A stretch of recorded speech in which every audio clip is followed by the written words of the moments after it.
I've been driving long haul for 15 years. That's 15 years of empty highways, sleepless nights, and stretches of road so quiet, you start talking to yourself just to feel human. By the time this happened, Highway 93 in Nevada felt like an old scar, long, familiar, and forgotten by the rest of the world. Most people avoid it at night. Truckers don't have that luxury. It was a little after 2 a.m., no moon, no traffic. Just my headlights cutting a tunnel through the desert darkness. The kind of night where the radio fades in and out, and the road feels endless, like you're not moving forward at all. I remember feeling unusually alert. Too alert. Like my body knew something before my brain did. That's when I saw her. At first, I thought it was a signpost or a reflection, something my tired eyes were misreading. But as I got closer, the shape sharpened. A woman, standing on the shoulder of the highway. No car, no flashlight, no phone, just standing there. She was facing the road, motionless, wearing a thin white dress that fluttered slightly in the wind. Not waving, not signaling, just waiting. I slowed down instinctively, my foot easing off the accelerator. Every warning drilled into me during safety training started screaming in my head. You do not stop. Not out here, not at night. People don't walk Highway 93 after midnight. And if they do, it's usually for a reason you don't want to be involved in. As I got closer, my headlights lit her face. She was young, pale. Her eyes looked wrong. Not scared, not angry. Just empty. Like she wasn't really seeing me at all. Then she raised her hand. Slowly. Not waving for help. Not trying to flag me down. Just lifting it. Palm facing me. Something cold slid down my spine. I remember gripping the steering wheel so hard my knuckles hurt. My heart started pounding, loud enough that I could hear it over the engine. Every instinct told me to keep driving. So I did. I passed her without stopping. The moment my trailer cleared her position, I checked my side mirror. She was gone. Not walking away. Not running. Just gone. The shoulder was empty. The desert stretched on like nothing had ever been there. I told myself it was exhaustion, a hallucination. The brain plays tricks when you're alone too long. But my hands were shaking.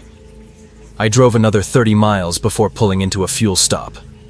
The place was lit like a small island in the dark.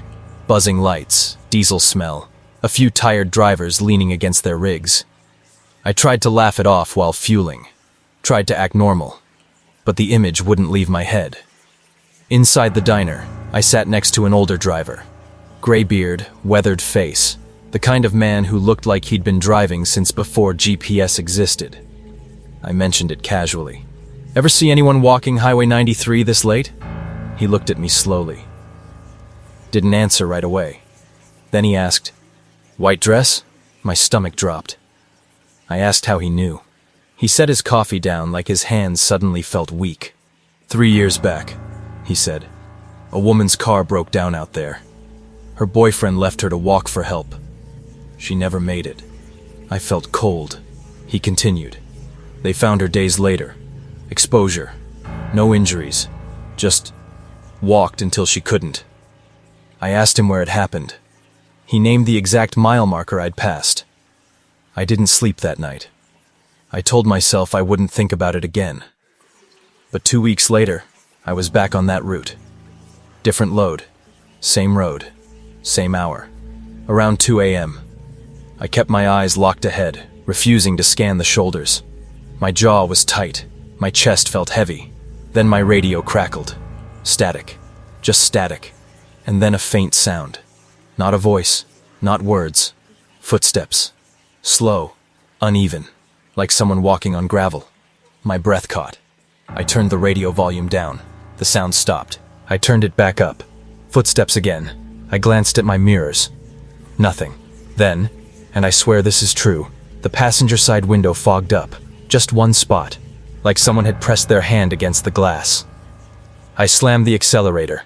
The engine roared, the fog vanished, and the radio went dead. I didn't slow down until sunrise. That was the last time I drove Highway 93 after midnight. People ask me if I believe in ghosts. I don't know what I believe. All I know is this. Some roads remember what happened on them. and some souls never find their way off, especially when someone left them behind in the dark. I've driven nights for most of my career. You get used to it.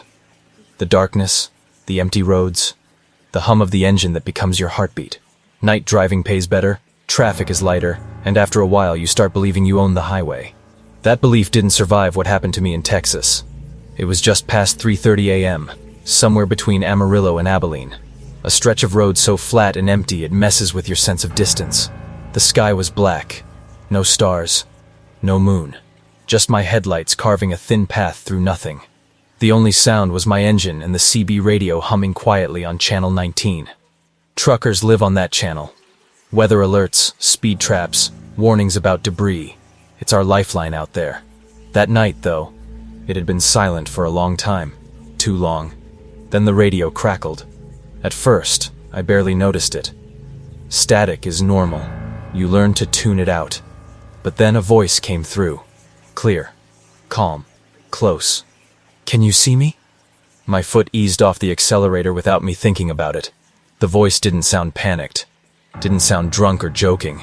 It sounded tired. Like someone who'd been awake too long. I grabbed the mic. "Driver calling. What's your location?" Nothing. Just static. I waited, eyes flicking between the road and my mirrors. Then the voice came back. "I'm right here." My chest tightened. I leaned forward, scanning the highway. No headlights ahead. No taillights behind. No vehicles on the shoulder. "Right where?" I asked, trying to keep my voice steady. There was a pause, long enough that I almost convinced myself it was interference. Then he said it. "I'm behind you." I checked my mirrors again. Left, right, convex, straight back. Nothing. No glow. No movement. My skin prickled. I laughed nervously into the mic. "Funny joke, driver. You're not showing up on my mirrors." The response came instantly. "You passed me about an hour ago." My hands tightened around the wheel. That didn't make sense. I'd been alone for miles. No one had passed me. No one had merged behind me. "Give me your truck number," I said. Silence. Then static. And then, unbelievably, another voice broke in. "You hearing this too?" Another driver. Relief washed over me so hard I almost sighed. "Yeah," I replied quickly. "You got eyes on anyone behind me?" "No," he said. "Road's empty." Before I could respond, the first voice returned. Calmer now, almost amused. "I don't have headlights." The cab felt suddenly too small. More voices started joining the channel. 3, then 4 different drivers, all confused, all asking the same questions. Everyone was hearing him. One older voice cut through the chatter, loud and sharp. "Everybody switch channels, now." No explanation, no hesitation. One by one, drivers dropped off channel 19. I hovered over the dial, heart pounding. Part of me didn't want to leave. Leaving felt like abandoning someone. I clicked over to another channel. Silence. No static. No voices. Just my engine and my breathing. I drove another 40 minutes without stopping, afraid that if I slowed down, something would catch up. At sunrise, I pulled into a truck stop and sat there shaking, replaying every word in my head. Later that day, I asked around. An older driver pulled me aside when I mentioned the voice. He told me that stretch of road had a reputation. Years back, a driver had fallen asleep at the wheel and been crushed when his rig jackknifed. His CB was still transmitting when emergency crews arrived, broadcasting static and fragments of his voice. After that, drivers started reporting strange transmissions in the early morning hours. Voices asking for help. Voices claiming to be nearby. Voices that never identified themselves. Sleep researchers say extreme fatigue can cause auditory hallucinations so vivid the brain can't tell they're not real. And sure, I'd been driving a long shift, but hallucinations don't answer questions. They don't respond to multiple people at the same time. They don't tell you things that don't make sense until later. I stopped running channel 19 at night after that. Some nights, though, when the road is quiet and the darkness presses in, I swear I hear it anyway. A faint crackle. A voice just under the engine noise, still asking the same question. "Can you see me?" And every time, I'm grateful that I don't look back long enough to find out. I've always trusted my instincts on the road. After 10 years of night driving, you learn the difference between imagination and real danger. You learn when your body is lying to you, and when it isn't. That night in northern Arizona, my body wasn't lying. I was hauling refrigerated produce, running late, but still within legal hours. It was a little past 1 a.m., the kind of hour where the road goes quiet and your thoughts get louder. The sky was clear, stars sharp enough to feel close, and the desert stretched out on both sides like a black ocean. I wasn't tired in the usual way. No heavy eyelids, no drifting focus. If anything, I felt too alert. Wired, almost jittery. That's when I noticed the feeling. The unmistakable sense that someone was sitting next to me. Truckers joke about it sometimes. The phantom passenger. A trick of isolation, they say. The brain hates being alone too long. I'd laughed it off every time, until I couldn't. My chest tightened, and the hair on my arms lifted. I kept my eyes on the road, telling myself not to look. Looking makes things real. But the pressure was there. A subtle shift in the cab, like extra weight on the passenger seat. After a few miles, I couldn't take it anymore. I glanced right. A man sat there. Not a blur, not a shadow. A man. He wore dirty clothes, jeans caked with dust, a jacket too thin for the desert night. His head was bowed, face hidden, hands resting on his knees like he'd been riding there a long time. I yelled and slammed the brakes at the same time. The rig shuddered. My trailer swayed. Everything inside the cab flew forward. When I looked again, the seat was empty. No man, no movement, just the seatbelt hanging loose. My heart was trying to break out of my chest. I pulled onto the shoulder, hazards flashing, hands shaking so bad I could barely grip the wheel. I told myself it was fatigue, micro-sleep, a waking dream. But I hadn't blinked. I hadn't drifted.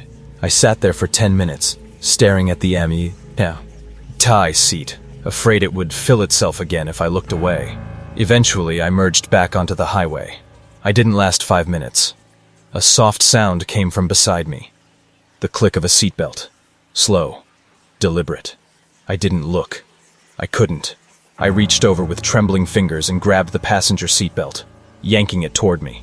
It resisted, like something was pulling it back. I screamed and let go. The belt snapped back into place. I drove the rest of that stretch with my eyes burning, refusing to check the seat again. I told myself that as long as I didn't acknowledge it, it couldn't hurt me. Somewhere outside Flagstaff, my dash camera chimed. A motion alert. I almost ignored it. Almost. At the next stop, hands still shaking, I pulled up the footage. The video showed the cab clearly. Me in the driver's seat. The passenger seat empty. Then, halfway through the clip, the seatbelt lifted. No hands. No body. It lifted, slid across the seat, and clicked into the buckle. The camera timestamp showed I was wide awake. I shut the screen off and sat there in silence. Later, I did what truckers do when they're scared. I asked around without saying too much. An older driver finally told me about a man who died years earlier on that route. A hitchhiker picked up by a trucker who fell asleep at the wheel. The hitchhiker hadn't been wearing a seatbelt. They say drivers still feel him right along sometimes. Always quiet. Always respectful. Always buckled in. Sleep scientists say severe isolation can cause the brain to manifest companions. Full sensory experiences created to reduce loneliness. But brains don't leave evidence behind. I don't drive nights anymore. And I never let the passenger seat stay empty for long. Even now, when I drive alone in daylight, I sometimes buckle it anyway, just in case someone's already sitting there. I used to believe that if something didn't show up on a map, it didn't exist. That belief ended one night in Utah. I'd been driving for nearly 20 hours with only short breaks. Legal, but barely comfortable. The load was light, the road was empty, and the desert felt endless. It was past 2 a.m., the hour when the world feels unfinished, like it hasn't fully loaded yet. My fuel was low. Not critical, but close enough to make me uneasy. Then I saw the sign. Rest area, 1 mile. I didn't remember one being there. I knew this route well. I'd run it dozens of times. Still, I told myself maybe it was new. States build and close rest stops all the time. The exit appeared exactly where the sign promised. I took it. The road curved gently off the highway, and suddenly the rest area was there, glowing softly under yellow lights. The lot was empty. No cars, no trucks, no vending machines humming. Just silence. That should have been my first warning. I parked, shut off the engine, and the quiet hit me like pressure. Even the wind felt muted. The building looked wrong. Not abandoned. Just old. Too old. Thick concrete walls, narrow windows. Signage faded in a way you don't see anymore. The kind of architecture you'd expect from decades ago. Not something still in use. I stepped inside. The air was cold and stale, like a basement that hadn't been opened in years. The lights flickered weakly. No staff, no cleaning crew, no sound of water pipes or ventilation. The bathroom mirrors were clouded, permanently dull, as if they'd forgotten how to reflect properly. I washed my face anyway. When I stepped back outside, my truck was gone. The space where it had been parked was empty. No tire marks, no sound, no headlights pulling away. Panic hit me all at once. I ran across the lot, heart hammering, yelling into the darkness. My voice felt swallowed, like the place didn't want to hear it. Then headlights flashed. My truck rolled into view from the far side of the lot, slowly, and stopped. At exactly where I'd parked it. The engine wasn't running. The keys were still in my pocket. I didn't ask questions. I got in, started the engine, and left. Back on the highway, the exit was gone. No on-ramp, no sign, just continuous road.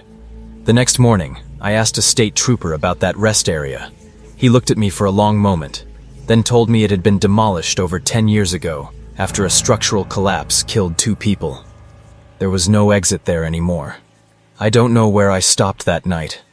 All I know is some places don't disappear. They wait, and if you're tired enough, they let you in. Long-haul trucking isn't just physically demanding. It pushes the human mind into places it was never meant to go. Endless darkness, monotony, isolation. Sometimes the scariest thing on the road isn't what's out there. It's what your mind creates when you're completely alone, after midnight. If you enjoyed these true stories, make sure to like, subscribe, and share, because the road has many more secrets left to tell. And remember, if you ever feel like you're not alone on an empty highway, you probably aren't.